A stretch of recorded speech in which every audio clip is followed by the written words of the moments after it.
결국 태풍 바비가 한반도를 통과했습니다. 중심기압 955헥토파스칼, 강풍 반경 약 370km, 순간 풍속이 초속 40m의 막강한 세력으로 발달한 이 태풍은 2000년 파라피룬에 이어 역대급 태풍이 될 수도 있다는 분석이 지배적이었는데요. 특히 제주도에 초근접할 당시까지 강한 세력을 잃지 않았던 터라 한때 제주도 전체를 초토화시킬 것이라는 우려가 나오기도 했습니다. 하지만 이게 무슨 일일까요? 피해 규모는 예상에 한참 못 미쳤고 그 와중에 믿을 수 없는 사진까지 공개되자 일본 네티즌들이 잔뜩 흥분하고 있습니다.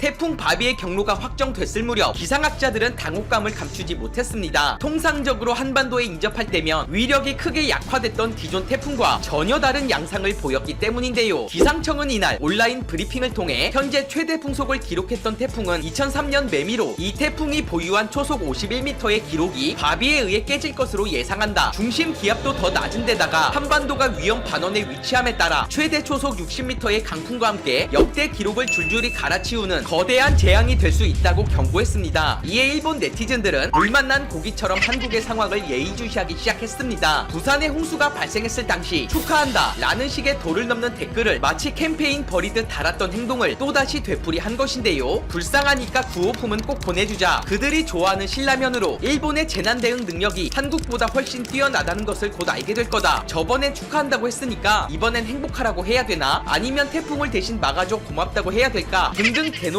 한국을 과소평가하는 반응들을 보였습니다. 하지만 예상은 보란듯이 빗나가 버렸죠. 기상학자들의 주장과는 다르게 시시할 정도로 적은 피해만을 남기고 제주도를 빠져나가자 제주 시민들과 재난안전대책본부는 한시름 놓았다며 안도의 한숨을 쉬었습니다. 집계된 피해 규모는 서귀포시 일부 지역에서 교통표지판과 가로등이 넘어진 것, 한 옷가게에서 유리문이 깨졌고 도내 몇몇 곳에서 간판과 지붕 패널, 공사장 가림막 등이 바람에 날아간 것 정도의 피해만이 접수됐을 뿐이었습니다. 일부에선 태풍이 예상보다 서쪽으로 치우쳐 파괴력이 약했다 라고 분석했지만 이는 사실이 아닙니다. 서해안을 따라 북상할수록 한반도와 멀어져 남쪽 지역을 제외하곤 거의 영향이 없었지만 적어도 제주도만큼은 예외였죠. 당시 제주도 전역에선 초속 40m의 강풍과 함께 400mm의 폭우가 몰아치며 시민들과 재난당국을 긴장하게 만들었습니다. 100번 양보해서 사실이라 쳐도 이후 공개된 충격적인 사진 한 장에 일본 네티즌들은 아무 말도 할 수 없었습니다. 당연히 초토화됐을 것으로 예상됐던 서귀포시의 한 비닐하우스 밀집 지역이 단 몇 곳을 제외하고 멀쩡했던 것이었죠. 참고로 일반적인 비닐하우스의 경우 초속 15m의 강풍만 불어도 피복제가 찢기거나 그 이상이면 아예 골조까지 뿌리채 뽑혀 날아갈 수 있다는 실험 결과로 볼 때 이는 사실상 기적과 같은 결과가 아닐 수 없는데요. 심지어 태풍으로 간판이 쓰러지고 가로수가 꺾이는 등 혼란 속에 마치 아무 일도 없는 것처럼 태연히 티타임을 갖는 농장 주인의 모습은 전 세계를 놀라게 만들기에 충분했습니다. 어떻게 이럴 수 있을까? 한국 네티즌들은 단군의 위치 선정이 탁월했다. 너희들도 억울하면 조상들한테 따져라. 한국을 걱정할 시간에 다음에 일본으로 갈 태풍이나 신경 써라. 제주도에서 태풍은 그냥 일상이다. 일본에서 내진 설계가 필수인 것처럼 늘 대비하고 있어 걱정 없다 등의 반응을 보였는데 실제로 제주도는 지난 69년간 무려 225개의 태풍을 경험하며 전 세계에서도 찾아볼 수 없는 재난 대비 베테랑 지역으로 거듭났습니다. 제주시는 이미 오래전부터 태풍 대비를 위한 첨단 시설에 투자해 왔는데 그중 하나가 ICT 사업의 일환인 스마트팜 농장입니다. ICT란 정보통신 기술의 약자로 복합 환경 제어 기기를 비롯해 CCTV, 자동 개폐기, 온습도 조율기 등 각종 시설을 말하는데요. 특히 이상징후가 발생 시 이전 데이터를 바탕으로 적합한 조치만 취하면 된다는 점은 이 기술의 핵심이라 볼 수 있습니다. 태풍의 수작업으로 대처해야 했던 기존 방법과는 달리 온도와 습도 등 대부분이 자동으로 제어되고 꼭 필요할 때만 CCTV 화면을 통해 적절한 조치를 취해주면 되기 때문에 현지 주민들은 이 기술을 농장을 지켜주는 존재라며 높이 평가하고 있습니다. 실제로 태풍 직후 엉망이 된 외부와는 달리 완벽히 통제된 내부는 전혀 다른 세상처럼 보였고 이에 수많은 전문가들의 호평을 얻기도 했죠. 한편 말도 안 될 정도로 빠른 비상대응 시스템도 새롭게 주목받고 있습니다. 한국에서 발령한 비상 2단계는 13개 협업 기능별 소관 부서 및 공무원 중 10%가 비상 근무에 배치되며 경찰과 군대를 포함 각종 재난관리 책임 기관들이 24시간 상황 근무 체계에 돌입한 진입하는 등의 내용을 담고 있는데요. 주목할 점은 속도입니다. 인명피해 우려 지역과 하천 범람 취약 지역, 대형 공사장 등에 대한 사전 점검과 위험지역 안전선 설치 및 출입 통제, 정전을 대비한 비상 발전기 작동 여부와 홍수 예방 점검, 마지막으로 총 99건에 달하는 안전당부 문자 발송까지 이 모든 걸 완료하는데 하루가 채 걸리지 않았습니다. 한편 사기업들은 정부기관보다 더 빠른 빛의 속도를 보여줘 전 세계를 놀라게 했습니다. 국내 이동통신 3사는 태풍이 올 것을 대비 이미 2달 전부터 각종 통신시설 안전 점검을 완료했는데요. 이는 만일의 경우를 대비 통신 장애로 더 큰 사고 발생을 미연에 방지하기 위해서였습니다. KT는 무려 6만 개에 달하는 시설들을 점검하는데 한 달이 채 걸리지 않았다고 밝혔습니다. 덕분에 시간을 벌게 되어 6개 광역본부의 현장 상황실을 개설, 긴급 복구 체계를 가동하고 사전 점검 및 피해 복구반 편성까지 운영할 수 있게 됐고, 더불어 진입이 어려운 도서지역 16곳의 사전 입도 시행 및 비상 연락망 체계까지 사전 구축을 마칠 수 있게 됐죠. 이 같은 유기적인 움직임은 일본 하기비스 사태 때와 완벽히 대조적인 모습이기도 했습니다. NHK에 따르면 하기비스로 인해 최소 300명의 사상자가 발생하는 등 대규모 인명피해를 보도하며 재난관리 선진국이라 자부하는 일본이 고작 태풍 하나에 초토화된 이후로 기후 변화에 따라가지 못하는 일본의 안일한 대응 능력을 꼽았습니다. 손볼 때만 수천 군데가 넘는데 태풍이 임박해서야 고작 극소수의 시설만 점검을 완료했을 뿐이었죠. 상식적으로 이해가 안 되는 부분이지만 하기비스는 평소 대형 태풍에 익숙하지 않은 동일본 지역을 강타했다는 점, 그리고 2020년에도 여전히 팩스를 쓰는 일본의 상황을 볼 때 소통의 부재로 제대로 된 대처 방법을 공유받지 못했을 가능성은 고개를 끄덕이게 합니다. 국토교통성 관계자는 통상적으로 도호쿠와 간토 지역을 통과하는 태풍 횟수는 남쪽에 위치한 규수 지역보다 30% 적어 평소 태풍 대비가 제대로 이루어지지 않고 있었다. 3일 전부터 주의 환기에 나섰으나 구체적인 대응 방법이 전무하여 사실상 무방비 상태나 다름없었고, 결국 51곳의 제방 붕괴로 176개의 하천이 범람하고 나서야 사태 파악을 하게 됐다 라고 밝혔는데요. 더욱이 제방 붕괴가 새벽 시간대에 발생하면서 미처 대피하지 못한 고령자 주민들이 대거 고립돼 버렸고, 이것이 결국 대규모 인명피해의 결정타가 됐다는 분석이었죠. 한국 사기업과는 달리 제 역할을 하지 못한 일본 언론들도 한몫했습니다. 당시 언론들은 일제히 태풍의 강도에 대해 초점을 맞춰 보도들을 쏟아냈습니다. 사실을 전해야 한다는 점에서 잘못은 아니나 시민들의 입장에서 보면 반드시 필요한 정보는 아니었습니다. 어떻게 대비해야 되는지, 즉 하우 측면이 부재된 정보였기 때문인데요. 그저 최대 풍속이 빠르니 나름대로 대책을 세우고 밖에 나가지 말아달라는 요청이 전부였고, 한국보다 미디어의 영향을 크게 받는 일본 사회라 이는 곧 집단 공포로 돌변해 급속히 전파되어 일부 지역에선 사재기 현상으로 나타나기도 했습니다. 이후 모습에서도 양국은 큰 차이를 보여주고 있습니다. 한국은 IT 기술을 접목해 현장에 직접 나가지 않더라도 배수 관문을 원격 제어할 수 있는 스마트 홍수 제어 시스템을 구축, 내년부터 현장에 배치할 계획을 마쳤습니다. 이는 제주도 비닐하우스에 적용된 ICT와 비슷한 원리로 국지성 호우 및 태풍이 잦아지고 있는 상황에서 향후 신속한 재난 대응과 함께 홍수 예방 효과가 대폭 높아질 것으로 기대를 모으고 있습니다. 반면 일본은 천문학적인 투자에도 기후변화에 대비한 치수 능력이 현저히 떨어진다는 점을 들어 재난 피해 규모의 격차도 코로나 사태처럼 똑같이 흘러갈 수 있고, 몇 년 후면 재난관리 선진국의 지위가 한국으로 넘어갈지도 모른다 라며 일갈하기도 했습니다. 오늘 준비한 영상은 여기까지입니다. 영상이 마음에 드셨다면 구독과 좋아요 부탁드리겠습니다. 코로나19 사태가 4월 내내 지속되면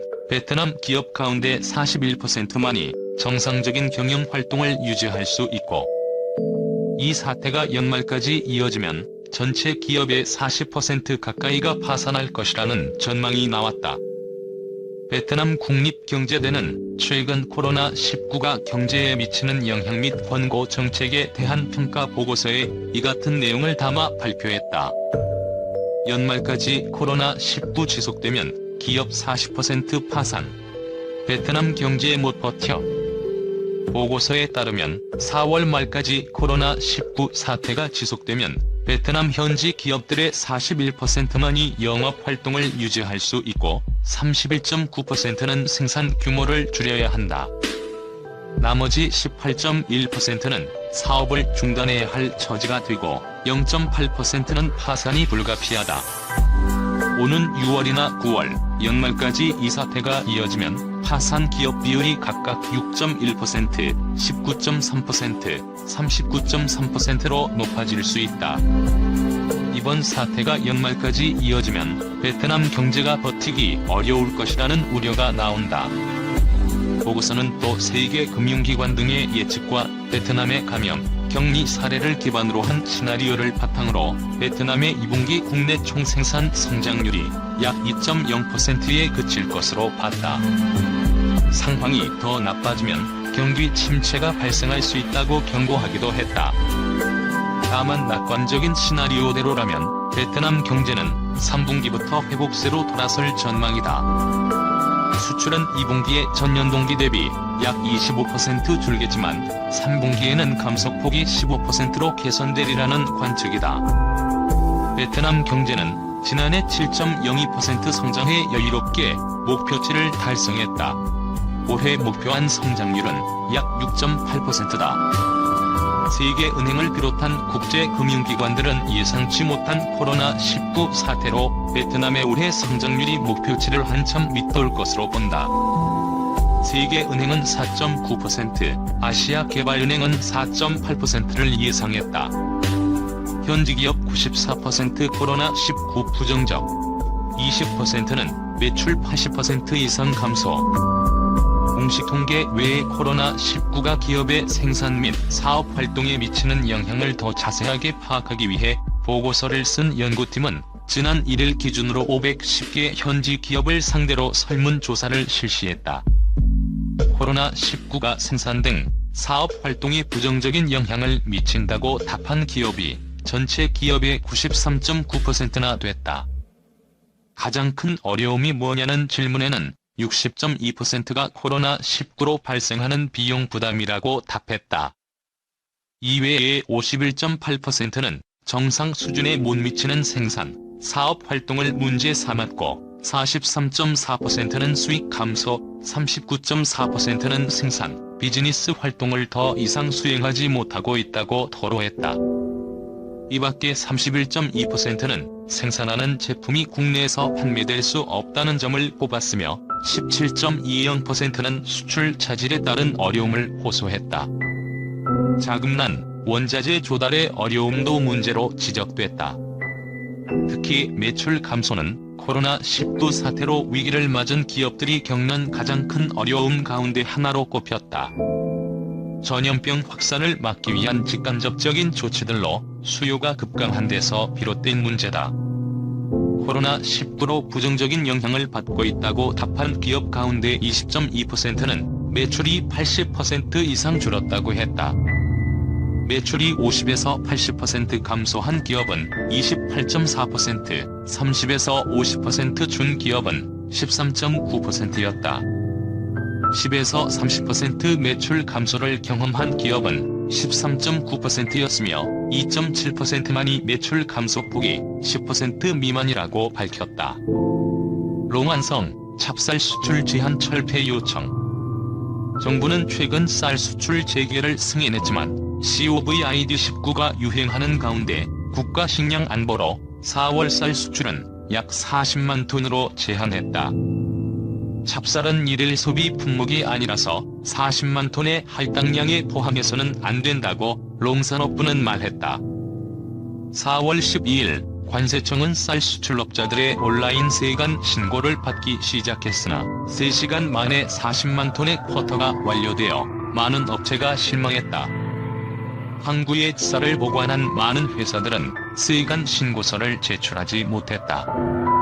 국내 최대 찹쌀 수출업체 중 하나인 롱안의 동부 회사의 응우연 광화 이사는 회사는 연간 20만 톤 이상을 사들였고 수출이 불가능해 파산 위기에 처했다고 말했다. 현재 이 회사는 3만 톤의 재고를 보유하고 있으며 이 중 1만 3천 톤이 3월 20일 컨테이너에 적재되었고 선박에 적재하기 위한 기술 단계가 완료되었지만 세간 신고서를 제출할 수 없었다. 그는 고객에게 보상금을 지급하는 것뿐 아니라 수출을 할 수 없다면 쌀을 어떻게 해야 할지 모르겠다고 말했다. 롱안은 약 6만 5천 헥타르에서 찹쌀을 수확한다. 메콩 델타에서 가장 큰 생산지라고 산업통상부가 밝혔다. 삼성 294명, 베트남에 추가 예외 입국 LG도 23일 베트남행 300명에 가까운 삼성 디스플레이 직원이 최근 베트남에 추가로 예외 입국했고 조만간 200명이 넘는 LG 직원들도 추가로 베트남에 들어간다. 베트남은 코로나19 확산 예방을 위해 지난달 18일부터 특수한 경우를 제외하고는 모든 외국인의 비자 발급을 중단했고 22일부터 외국인 입국을 금지했다. 이 같은 입국 제한 조처는 이달 말까지 유지된다. 20일 현지 언론과 소식통에 따르면 삼성 디스플레이 직원 294명이 지난 17일 아시아나항공 전세기를 타고 베트남 북부 광린성 번돈공항을 통해 입국했다. 이에 앞서 지난달 두 차례에 걸쳐 삼성 디스플레이와 삼성전기 등 계열사 직원 350여 명이 입국.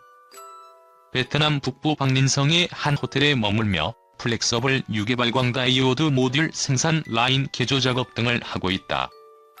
사업장에 있는 다른 직원들과 작업 공간을 완전히 분리할 수 있는 삼성 디스플레이의 직원들은 곧바로 현장에 투입됐고, 그 외 계열사 직원들은 14일간 호텔 격리를 거친 뒤 사업장으로 출근한 것으로 알려졌다.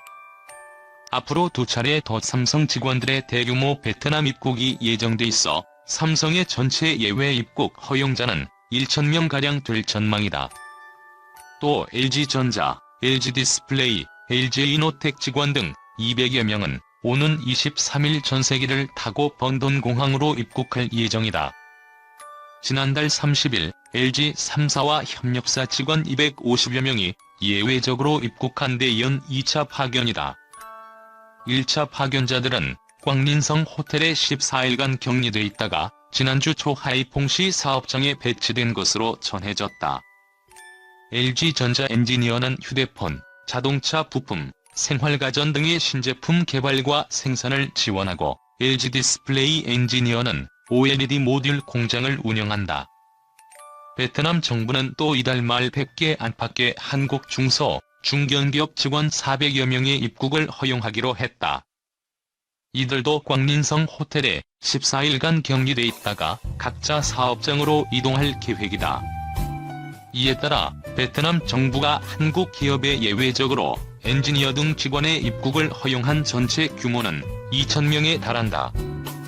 한편 지난 12일 밤 삼성 디스플레이 베트남 공장의 품질 검사 부서에서 근무하는 현지인 한 명이 코로나19 확진 판정을 받는 바람에 임시 폐쇄됐던 건물 일부는 방역 소독을 거친 뒤 정상화했다.